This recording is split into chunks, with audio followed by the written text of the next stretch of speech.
ओम साईं राम।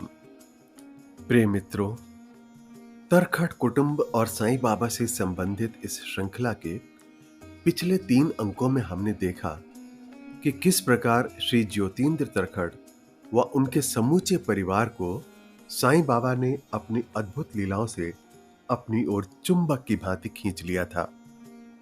हमने देखा कि साईं बाबा ने किस प्रकार तरखट पिता पुत्र को स्वप्न देकर अपने लिए चंदन का मंदिर बनवाया और फिर स्वयं ही इस मंदिर में अपने चित्र की प्राण प्रतिष्ठा भी अत्यंत ही अनोखे रूप से करवाई। मुंबई के चोर बाजार से खरीदी गई गणपति की सुंदर मूर्ति की समय आने पर बाबा ने किस प्रकार रक्षा की, ये भी हम देख चुके हैं। अब सुनिए श्री वीरेंद्र ज्योतिन्द्र तरखट जी की पुस्तक से लिया गया आगे का वर्णन। तरखट कुटुंब के साईं अनुभव भाग 4। प्रिय साईं भक्त श्रोताओं, मेरी आपसे विनती है कि कृपया आप मुझे क्षमा करें, क्योंकि मेरे पास घटनाओं का वो क्रमिक विवरण उपलब्ध नहीं है जिस क्रम में मेरे पिता ने उन्हें अनुभव किया था। वे जैसे जैसे मेरे दिमाग में आती जाती हैं, मैं वैसे ही उनको बता रहा हूं। मेरे पिता जब भी उस आध्यात्मिक मनोदशा में आते थे तो वे हमें उनका वर्णन करते थे और इसलिए मेरे लिए उनको क्रम में याद रख पाना संभव नहीं है। जैसा कि मैं पहले बता चुका हूं, तरखट परिवार ने प्रतिदिन साईं बाबा की पूजा शुरू कर दी थी और गुरुवार की शाम को वे अपने निवास पर सामूहिक रूप से बाबा की आरती भी करते थे। मेरी दादी का मन अब पूरी तरह से शांत हो चुका था और वो बहुत खुश थीं कि उनके सिर का दर्द अब हमेशा के लिए मिट गया था। वो अब आध्यात्म की ओर अधिक आकर्षित होती जा रही थीं। वो नियमित रूप से आध्यात्मिक पुस्तकें पढ़ने लगी थीं। एक बार उन्होंने मेरे पिता से पवित्र पंढरपुर की तीर्थ यात्रा पर जाने और भगवान विठोबा के दर्शन करने की अपनी इच्छा व्यक्त की। उन्होंने मेरे पिता से कहा कि पवित्र पुस्तकों का ऐसा मत है कि इस दुनिया से अलग होने से पहले पंढरपुर की यात्रा अवश्य करनी चाहिए। मेरे पिता ने उन्हें सलाह दी कि इसके लिए वो साईं बाबा से बात करें और उनकी अनुमति लें। इस प्रकार जब वे अगली बार शिरडी यात्रा को गए तो उन्होंने बाबा से मेरी माता जी को पंढरपुर जाने की अनुमति देने की मांग की। तब बाबा ने उनसे कहा, ओह मां, हमारे लिए शिरडी ही हमारा सब कुछ है और पंढरपुर जाने की कोई आवश्यकता नहीं है। इस पर वो निराश हो गई थी। उन्होंने बाबा से कहा कि तीर्थयात्री पंढरपुर इसलिए आते हैं क्योंकि उनका दृढ़ विश्वास है कि भगवान विठोबा वहां विराजमान है और जब आप उनके दर्शन कर लेते हैं तो मोक्ष प्राप्त करने के लिए आपका रास्ता बिल्कुल साफ हो जाता है। उन्होंने बाबा से कहा कि अपने जीवन काल में कम से कम एक बार पंढरपुर यात्रा करने और वहां पूजा करने की उनकी बहुत तीव्र इच्छा है। बाबा ने इसे उनके मन की पवित्र और सच्ची इच्छा जानकर कहा, हे मां, तुम चिंता मत करो, तुम जरूर पंढरपुर जाओ और अपनी इच्छा पूरी करो। घर वापस लौटने पर उन्होंने बाबा साहेब तरखट को इसके बारे में सूचित किया और एक उचित योजना बनाकर मेरे पिता और मेरी दादी पंढरपुर को चले गए। श्रोताओं, आप इस तथ्य पर ध्यान दें कि जैसे मक्का मुसलमानों के लिए है, बेथलहम कैथलिक्स के लिए है, वैसे ही पंढरपुर महाराष्ट्रियों के लिए है। पंढरपुर पहुंचकर मेरे पिता ने सभी आवश्यक व्यवस्थाएं पूरी की। स्नान और नाश्ता करने के बाद जब सुबह की भीड़ कुछ कम हुई तो वे दोनों पूजा सामग्री के साथ विठोबा मंदिर को गए। गर्भगृह में प्रवेश करने के बाद उन्होंने मंदिर के पुजारी से पूजा करने की अनुमति मांगी। मेरी दादी सलीके से आगे बढ़ी और उन्होंने अपनी पूजा लगभग पूरी कर ली। अब विठोबा की मूर्ति को माला पहनाने का समय था, लेकिन यहां एक दुविधा थी। मेरी दादी अपने हाथों से ही माला पहनाना चाहती थी, लेकिन पुजारी ऐसा करने की अनुमति नहीं दे रहे थे, क्योंकि किसी को भी एक नियत स्थान से आगे बढ़कर उस मूर्ति के चबूतरे पर चढ़ने की अनुमति नहीं थी। मेरी दादी ने मेरे पिता से कहा कि अगर वो मूर्ति को अपने हाथों से माला नहीं पहनाएंगी तो उनकी पूजा अधूरी ही रहेगी। मेरे पिता ने उन्हें साईं बाबा से प्रार्थना करने और उनकी मदद लेने की सलाह दी, क्योंकि उन्हीं की आज्ञा प्राप्त कर वो पंढरपुर आई थीं। तब मेरी मां ने अपनी आंखें बंद कर ली और दोनों हाथों से माला को पकड़कर उसे ऊपर की ओर उठा लिया और भगवान विठोबा से अपनी पूजा स्वीकार करने का अनुरोध करने लगी। तभी एक चमत्कार हुआ। भगवान विठोबा की मूर्ति स्वयं ही चबूतरे से नीचे की ओर खिसक आई। मेरे पिता ने तुरंत मेरी दादी को जोर से हिलाया। उन्होंने मेरी दादी से कहा कि वह अपनी आंखें खोलें और स्वयं देखें कि भगवान ने उनकी प्रार्थना का उत्तर दे दिया है और अब वो उसे अपनी माला से सुशोभित कर सकती हैं। उन्होंने तुरंत विठोबा के गले में माला डाल दी और भगवान वापस अपने मूल स्थान पर आ गए। मां और बेटे दोनों ने भगवान विठोबा के सामने साष्टांग प्रणाम किया। यह देखकर मंदिर के पुजारी पूरी तरह से चकित और अवाक रह गए।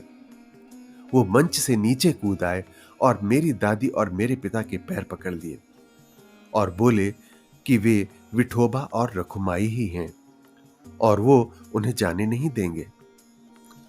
पुजारी ने अपने अहंकारी व्यवहार के लिए क्षमा याचना भी की।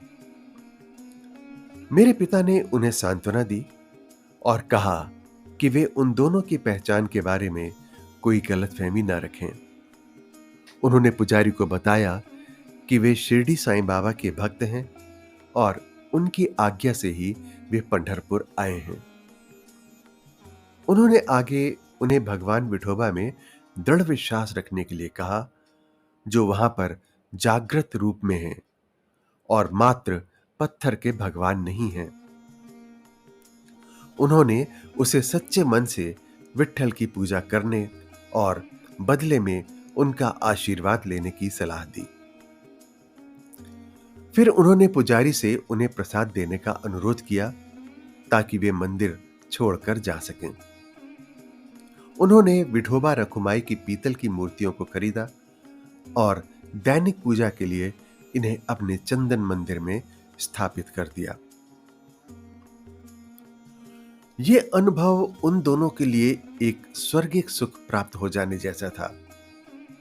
हालांकि वे बहुत ईमानदारी से भगवान की प्रार्थना करते थे, लेकिन उन्होंने कभी नहीं सोचा था कि भगवान विठोबा इस तरह से उनका स्वागत करेंगे।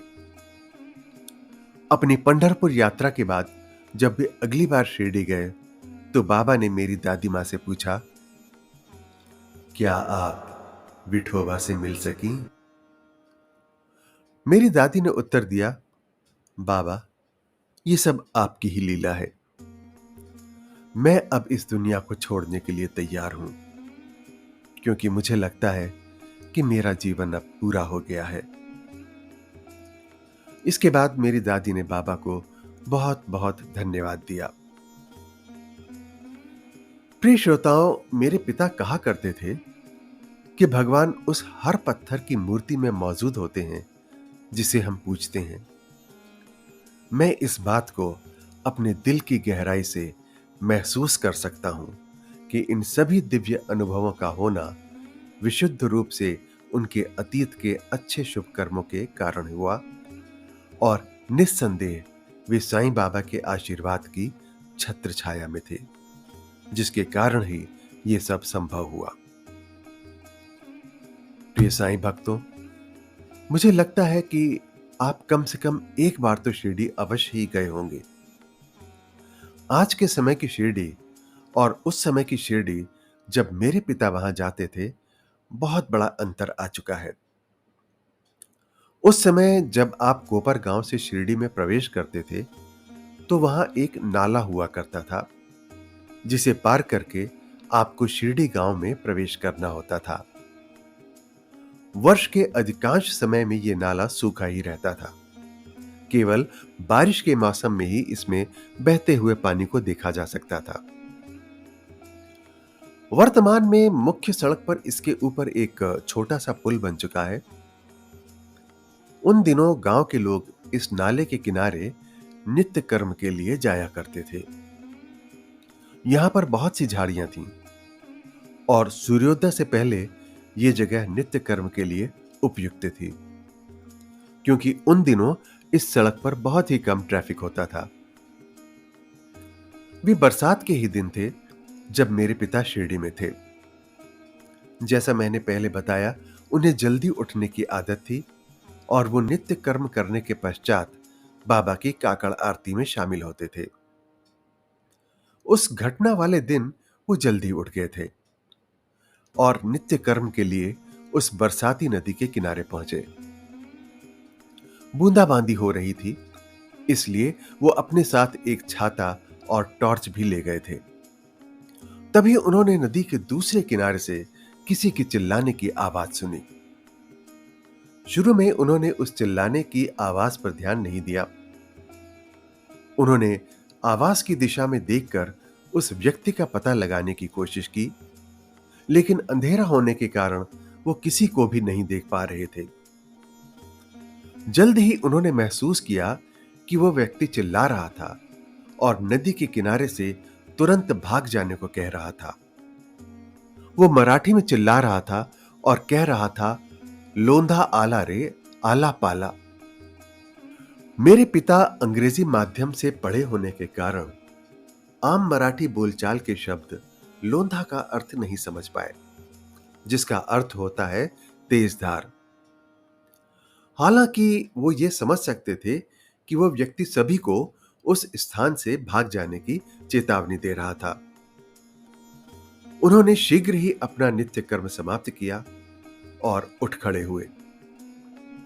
उन्होंने टॉर्च जलाकर यह पता लगाने की कोशिश की कि आसपास क्या हो रहा है। तभी उन्होंने महसूस किया कि 15 से 20 फीट ऊंचा काले रंग के पानी का एक विशालकाय सैलाब उनकी ओर तेजी से बढ़ा आ रहा था। दरअसल रात के समय दूर स्थान पर कहीं बादल फटने से नाले में अचानक बाढ़ आ गई थी। मेरे पिता ने महसूस किया कि उनका अंत अब निकट ही था और वो बाबा मेलो माला वाचावा कहते हुए चीख पड़े, जिसका अर्थ है, बाबा मैं मर रहा हूं और कृपया मुझे बचा लो। उन्होंने अपनी आंखें बंद कर लीं और उसी जगह पर खड़े होकर निरंतर बाबा का नाम जपते रहे। कुछ समय बाद उन्हें एहसास हुआ कि वो सैलाब में बहे नहीं थे और ये कि वो अब भी जीवित थे। उन्होंने अपनी आंखें खोलीं और तब जो दृश्य उन्होंने देखा वो अविश्वसनीय था। वो पानी का सैलाब 2 भागों में विभाजित हो गया था और वह उन्हें बिना छुए ही मानो पीछे से धकेल रहा था। मेरे पिता उस बहते पानी के सैलाब में स्थिर खड़े थे। वो मृत्यु से अभी तक डरे हुए थे और पूरे समय बाबा के नाम का ही जाप कर रहे थे। कुछ समय के बाद पानी का स्तर घटने लगा और जब यह घुटने के स्तर तक नीचे आ गया तो वो उनके शरीर को छूने लगा। अब वह घुटने तक ऊंचे पानी में खड़े थे। वो अपने चारों ओर पेड़ों की शाखाओं, झाड़ियों आदि को उस बाढ़ के पानी में बहते हुए देख रहे थे। उन्होंने तत्काल बाबा को धन्यवाद दिया और आभास किया कि केवल बाबा ही उन्हें इस निश्चित मृत्यु की स्थिति से बचा सके थे। इसके बाद वो धीरे धीरे घुटनों तक गहरे पानी में होते हुए वापस चल दिए। वो अपने ठहरने के स्थान पर आए और स्नान किया। ये कहने की आवश्यकता नहीं कि उस सुबह वो काकड़ आरती करने से चूक गए थे। उन्होंने अपनी मां को सब बताया कि उस सुबह उन पर क्या गुजरी थी। उन्होंने मेरे पिता को सलाह दी कि चूंकि बाबा ने उनको मृत्यु के मुख से बाहर निकाला है, इसलिए उन्हें तुरंत जाना चाहिए और अपनी जान बचाने के लिए बाबा को धन्यवाद कहना चाहिए। वो तुरंत द्वारका माई की ओर बढ़े और जब वह हाथ में पूजा सामग्री लेकर सीढ़ियां चढ़ ही रहे थे, बाबा ने उनसे ऊंची आवाज में पूछा, अरे भाऊ, आज सुबह सुबह मेरी मदद के लिए क्यों चिल्ला रहे थे? क्या तुम मौत से डरते हो? तब मेरे पिता उनके चरणों में गिर पड़े और बोले, आप तो सब कुछ जानते हैं। मेरे जैसा साधारण व्यक्ति तो अपने सामने निश्चित मृत्यु देखकर डरेगा ही। बाबा ने फिर उन्हें उनके कंधों से उठाया और कहा, अरे भाऊ, उठो। मैं तुम्हें मरने के लिए शिरडी नहीं लाता। कृपया याद रखना कि तुम इतनी आसानी से नहीं मरोगे, क्योंकि तुम्हें भविष्य में बहुत सारे रचनात्मक कार्य करने हैं। प्रिय श्रोताओं, मैं समझता हूं कि हम जैसे आम लोगों के लिए इस तरह के अलौकिक अनुभव पर विश्वास कर पाना मुश्किल है। इसके बाद मेरे जीवन में एक और घटना घटी, जिसका वर्णन भी मैं यहां करना चाहता हूं।